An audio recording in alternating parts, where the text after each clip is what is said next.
So, usapang Marikina naman tayo, no? Comelec cancel Marcy Teodoro, COC for congressman in the Mariquinas 1st District. Bakit? The Commissions on Election Comelec 1st Division canceled the certificate of candidacy Marikina Mayor Marcy Lino Teodoro, who is looking run for congressman in the city 1st District election 2025. The Comelec said Teodoro commit material misrepresentation.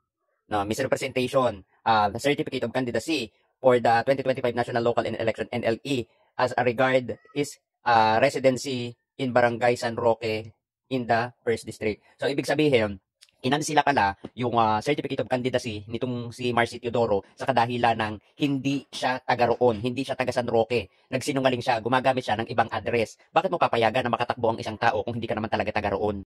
Eto pa, Marikina Mayor Mercy Teodoro city official suspended over alleged PhilHealth Fund misuse.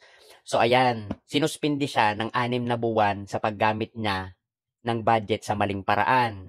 So ito yon, Mayor Marcy suspendido dahil sa paggamit ng PhilHealth Fund pang-abroad sa Vietnam na nagkakahalaga ng 2.3 million Vietnam trip na kasama mismo sina Kong Maan at Mayor Marcy. So ayan, mga taga Marikina, boboto ba kayo ng taong hindi naman taga dyan? Tapos marami pang issue ng paggamit ng budget sa maling paraan, ginagamit sa self-interest. Kaya dapat madaliin na ng COMELEC ang pagdi-disqualify dito.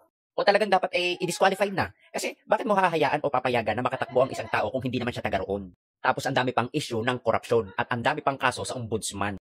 Kasi kung tutuusin, bakit ito? Talagang malaking hadlang ito sa bayan ng Marikina. Bakit ka mag-a-appoint ng isang tao? Bakit ka boboto ng isang tao na maraming anomalya? At kung sa pangangamba naman na ano ang mangyayari sa Marikina, huwag po kayong mag-alala. Nandyan po si Coco Pimentel na di mas hamak na qualified. Tignan nyo naman, makikita nyo naman sa employment history niya. Top-notcher din yan. No? At walang issue ng korupsyon. Walang issue ng kahit na na anomalya ng paggamit sa mali ng mga pondo. So, ayun na mga taga Marikina ha. Ito ay hindi trip-trip lang. Huwag nyong hayaan na magkaroon ng isang pinuno na palpak at kurap. Kaya COMELEC, i-disqualified mo na yan.